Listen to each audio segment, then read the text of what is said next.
So hello friends, most welcome to Indian Biology Educator channel. So today we are discussing about very important biology question answer. So दोस्तों आज हम लोग biology के जो अपना मानव शरीर है ह्यूमन बॉडी उसके अंतर्गत वन लाइनर के जितने भी क्वेश्चन हैं उनका अध्ययन करने वाले हैं जो कि ल्यूसेंट से हैं। तो चलिए स्टार्ट करते हैं। पहला प्रश्न है, मनुष्य में कुल कितनी हड्डियां होती हैं? तो दोस्तों इसका आंसर होता है 206। नवजात शिशुओं में हड्डियों की संख्या कितनी होती है? लगभग तो 300 होती है। बाद में आगे चल के बड़ी हो जाती हैं, एक दूसरे में ज्वाइंट हो जाती हैं, एक हड्डी हो जाती है। नेक्स्ट क्वेश्चन इज मनुष्य की खोपड़ी में कितनी अस्थियां होती हैं? तो 8 होती हैं। मनुष्य के शरीर में पसलियों के कितने जोड़े होते हैं? तो 12 जोड़े होते हैं और टोटल कितने होते हैं? 24 पसलियाँ होती हैं। ठीक है, रिप्स। नेक्स्ट वन इज शरीर की सर्वाधिक प्रबल अस्थि जो कि जबड़े की अस्थि एनामिल। ठीक है। नेक्स्ट क्वेश्चन, मानव शरीर की सबसे छोटी हड्डी है तो कौन सी है दोस्तों? स्टिपिस जो कि कान की हड्डी है। नेक्स्ट वन इज मानव शरीर की सबसे लंबी हड्डी तो फीमर। तो एक क्वेश्चन इससे पूछा जाता है कि उरु अस्थि के नाम से किसे जाना जाता है? तो दोस्तों फीमर को जाना जाता है। ठीक है। नेक्स्ट वन इज कौन मानव के पैर की हड्डी नहीं है? तो humerus. Okay. Next one, humerus अस्थि कहाँ पाई जाती है? तो इसका आंसर होगा दोस्तों ऊपरी भुजा में। नेक्स्ट वन, मनुष्य के शरीर में पैर की हड्डी है तो खोखली है। ठीक है, कैसी होती है? खोखली होती है। ठीक है। नेक्स्ट वन इज टीबिया नामक हड्डी किस में पाई जाती है? तो टांग में पाई जाती है। नेक्स्ट वन, मानव शरीर के किस आप टीबिया नामक हड्डी के रूप में क्वेश्चन और पूछा जाता है कि सुनहरी हड्डी के नाम से कौन हड्डी जाना जाता है? टीबिया। ठीक है, सुनहरी हड्डी के नाम से किसे जाना जाता है? तो टीबिया को। ठीक है। नेक्स्ट वन, मानव शरीर के किस अंग की हड्डी सबसे लंबी होती है? तो जांघ की, जो अभी बात की थी, फीमर। नेक्स्ट वन, दांतों तथा हड्डियों में पाए जाने वाला तत्व कौन कौन सा है? कैल्शियम व फास्फोरस। ठीक है, फास्फोरस है अपना, कैल्शियम है। नेक्स्ट वन, वृद्धावस्था में मनुष्य की हड्डियां क्यों कमजोर हो जाती हैं? कैल्शियम की कमी के कारण, आपको पता ही है। नेक्स्ट, अस्थि में कौन सा लवण सर्वाधिक मात्रा में होता है? तो कैल्शियम फास्फेट। कौन सा लवण? Calcium phosphate. नेक्स्ट वन, अस्थियों एवं पेशियों को आपस में जोड़ता है, कौन जोड़ता है? टेंडन। नेक्स्ट वन इज मनुष्य के जीवन काल में कितने दांत 2 बार विकसित होते हैं? तो 20। ठीक है, 2 बार पूछा जाए दोस्तों तो 20 दांत। नेक्स्ट वन, मनुष्य में पाचन का अधिकांश भाग किस अंग में संपन्न होता है? छोटी आंत, स्मॉल इंटेस्टाइन। नेक्स्ट वन, मनुष्य के पाचन में क्रिया कहाँ से प्रारंभ होती है? तो मुख से। नेक्स्ट वन इज मानव की पाचन नली लगभग कितने फीट लंबी होती है? तो 32 feet. Okay. Next one is मुख में स्टार्च का शर्करा में पाचन किसके द्वारा होता है? तो टाइलिन के द्वारा। ठीक है, जो लार में पाए जाने वाला पदार्थ है उसे टाइलिन कहते हैं। नेक्स्ट वन, पाचन तंत्र का हिस्सा नहीं है तो कार्निया, ये तो आँख का हिस्सा है। नेक्स्ट वन, शरीर के लिए एंजाइम आवश्यक होते हैं क्योंकि ये जीव रासायनिक क्रियाओं के उत्प्रेरक हैं। ओके। नेक्स्ट वन, दूध प्रोटीन को पचाने वाला एंजाइम है तो कौन सा है दोस्तों? रेनिन। ठीक है, दूध दुग्ध प्रोटीन कौन सा होता है दोस्तों? केसीन। केसीन है जो दुग्ध प्रोटीन होता है और उसको पचाने का कार्य करता है रेनिन। नेक्स्ट वन, अधिकतम पोषक तत्व रक्त में कहाँ से अवशोषित किए जाते हैं? तो छोटी आंत से, स्मॉल इंटेस्टाइन। नेक्स्ट वन, लार में कौन सा एंजाइम होता है? तो टाइलिन, अभी बात किए थे। नेक्स्ट क्वेश्चन, पेट में भोजन को पचाने के लिए किसकी खास आवश्यकता होती है? तो एंजाइम की। ठीक है, एंजाइम की। नेक्स्ट वन, लार किसके पाचन में सहायक होता है दोस्तों? तो स्टार्च के। मानव के आमाशय में एक्स अम्ल उत्पन्न होता है जो भोजन के पाचन में सहायक करता है कौन सा अम्ल है? हाइड्रोक्लोरिक अम्ल। ठीक है। नेक्स्ट वन इज मानव शरीर में भोजन का रक्त द्वारा अवशोषण कहाँ सर्वाधिक होता है? छोटी आंत में। नेक्स्ट, प्रोटीन का पाचन कहाँ से प्रारंभ होता है? तो उदर से। ठीक है। नेक्स्ट वन, आमाशय द्वारा स्रावित रस भोजन को आसानी से पचा लेते हैं लेकिन आमाशय स्वयं इन पाचक रसों से प्रभावित रहता है क्योंकि, तो किसका आंसर क्या होगा दोस्तों? आमाशय की दीवार श्लेष्मा के द्वारा सुरक्षित रहती है। ठीक है, आमाशय का जो दीवार है वो श्लेष्मा के द्वारा सुरक्षित रहती है। नेक्स्ट वन, पचे हुए भोजन में मौजूद विषैले पदार्थ का कौन सा अंग चूषण करता है? तो यकृत है ना, लीवर। नेक्स्ट वन, पेप्सिन है, क्या है दोस्तों? एंजाइम है। पेप्सिन बदल देता है प्रोटीन को पॉलीपेप्टाइड में। नेक्स्ट वन इज प्रोटीन का पाचन कहाँ होता है अपना, मतलब बनता कहाँ है? राइबोसोम होते हैं, वो बनाते हैं। ठीक है, प्रोटीन।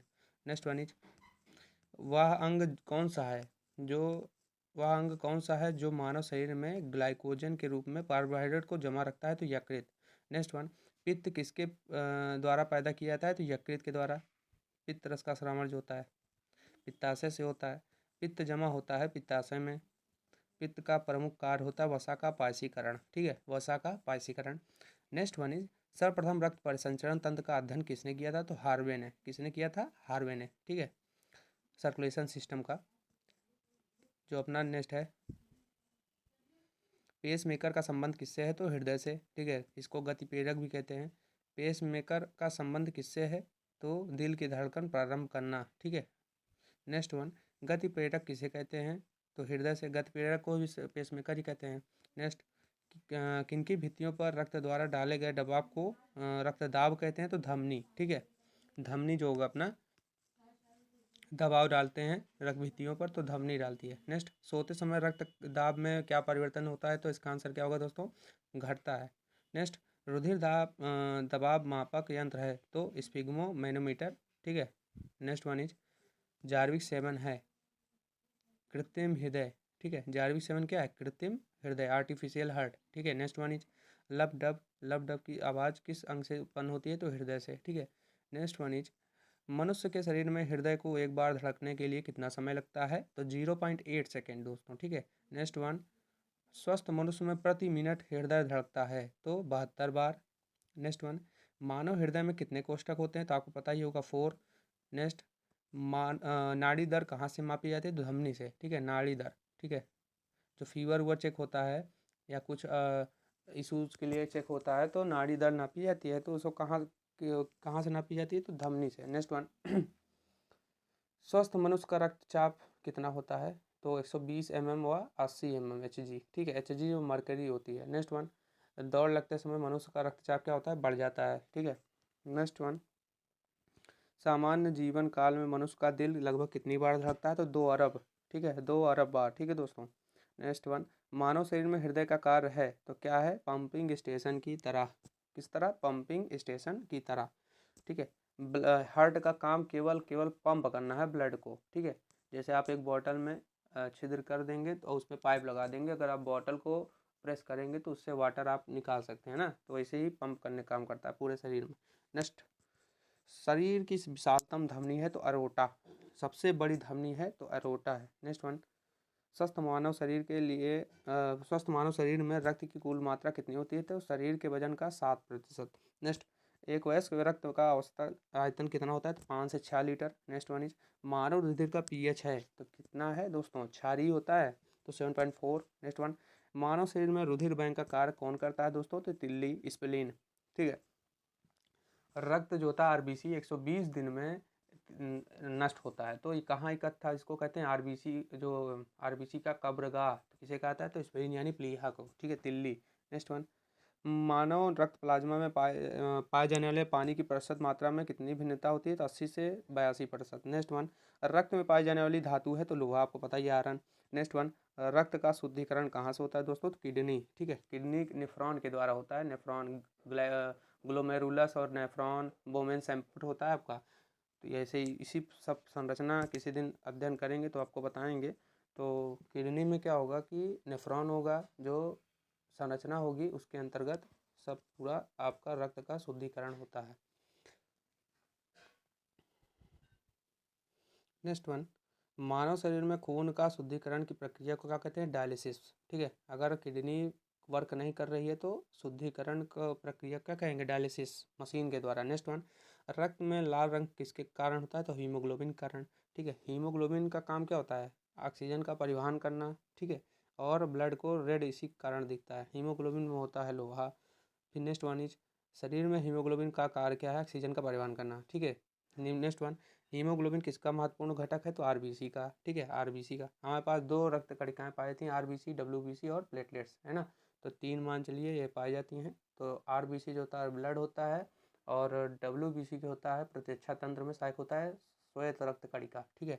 नेक्स्ट वन, हीमोग्लोबिन का कार्य है ऑक्सीजन ले जाना। नेक्स्ट वन, किसकी सहायता से रक्त द्वारा ऑक्सीजन ले जाया जा सकता है? तो लोहित कोशिकाएं होती हैं उसके द्वारा। नेक्स्ट वन, किसके मौजूदगी के कारण शरीर के भीतर रक्त जमता नहीं है? तो हिप्रेनिन, ठीक है, हिप्रेनिन वर्णन के कारण। अभी आप कहेंगे कि बाहर अगर चोट लग जाती है तो रक्त का थक्का जम जाता है, थोड़ी देर के बाद खून बंद हो जाता है, किसके कारण? कैल्शियम के कारण और विटामिन थक्के के कारण, ठीक है, रुधिर का थक्का जमता है, आपको पता होगा। नेक्स्ट, तो आप पूछा है कि अंदर शरीर के क्यों नहीं जमता है, तो हिपरैनिन वर्णक के कारण नहीं जमने देता है, ठीक है। नेक्स्ट, मानव शरीर के भीतर खून किसकी उपस्थिति के कारण नहीं जमता है, हिपरैनिन, ठीक है। नेक्स्ट वन इज रुधिर के प्लाज्मा में किसके द्वारा एंटीबॉडी निर्मित होती है, तो लिम्फोसाइट। लिम्फोसाइट दो प्रकार के होते हैं, टी लिम्फोसाइट और बी लिम्फोसाइट। बी लिम्फोसाइट का निर्माण पूछा है कहाँ होता है, तो अस्थि मज्जा यानी बोन मैरो में होता है आरबीसी के साथ। और टी लिम्फोसाइट का निर्माण होता है हमारे शरीर में थाइमस ग्लैंड होती है उसके अंतर्गत होता है, ठीक है, T lymphocyte. Next one is, और आपको एक एक्सेप्शन बता दें कि जन्म के बाद जब शिशु अवस्था में बच्चा रहता है तो टी लिम्फोसाइट उसका बहुत एग्रेसिव रहता है, और जैसे जैसे एज बढ़ती जाती है तो टी लिम्फोसाइट का जो आकार है वो नष्ट होता रहता है, तो न आकार छोटा हो जाएगा। जैसे आप जानते होंगे बूढ़े लोग होते हैं जो उनकी तबीयत हमेशा ख़राब रहती है, तो इसी टी लिम्फोसाइट के कारण, क्योंकि प्रतिरक्षा नहीं कर पाती है, ठीक है। नेक्स्ट, लाल रक्त कणिकाओं किस नाम से जाना जाता है, तो एरिथ्रोसाइट, ठीक है। नेक्स्ट वन, लाल रक्त कणिका कहाँ उत्पन्न होती है, तो अस्थि मज्जा एंड बोन मैरो में। नेक्स्ट वन इज, किसको आरबीसी का कब्रिस्तान कहा जाता है, तो प्लीहा यानी स्प्लीन को। नेक्स्ट वन, लाल रक्त कोशिकाओं का जीवन काल कितना होता है, 120 दिन, ठीक है दोस्तों। नेक्स्ट वन, मानव शरीर में लाल रक्त कण का निर्माण कहाँ होता है, तो अस्थि मज्जा यानी बोन मैरो में। नेक्स्ट वन, आरबीसी का उत्पादन किसके द्वारा होता है दोस्तों, तो किसके द्वारा होगा, अस्थि मज्जा के द्वारा। नेक्स्ट वन, उच्च उन्नतांश पर मानव शरीर में आरबीसी की संख्या क्या होगी दोस्तों, बढ़ेगी, ठीक है। नेक्स्ट वन, सफ़ेद रक्त कण का मुख्य कार्य क्या है, तो रोग प्रतिरोधक क्षमता धारण करना। अभी आपको बताया ना, अपना इम्यूनिटी सिस्टम स्ट्रॉन्ग करना, तो डब्ल्यूबीसी का कार्य होता है।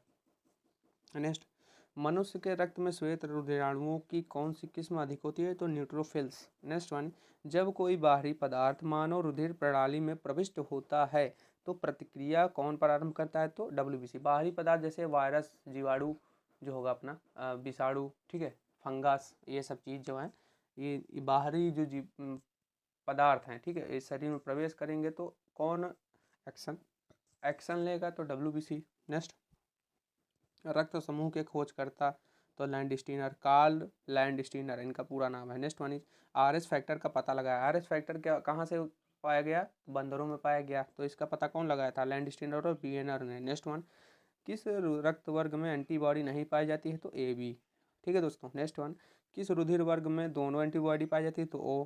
नेक्स्ट वन, किस रक्त वर्ग में कोई एंटीजन नहीं पाया जाता है, तो ओ, ठीक है। ओ क्या है अपना ब्लड ग्रुप, ए बी को कहते हैं सर्वग्राही, ओ को कहते हैं सर्वदाता, सबको रुधिर दे सकता है ओ, और केवल अपने वाले ही ब्लड ग्रुप से रुधिर ले सकता है बस, ठीक है। नेक्स्ट, एंटीजन एक ऐसा पदार्थ है जो प्रतिरक्षा के निर्माण को बढ़ावा देता है, ठीक है। एंटीजन, एंटीबॉडी का मुख्य कार्य किसके विरुद्ध होता है, तो संक्रमण के, ठीक है।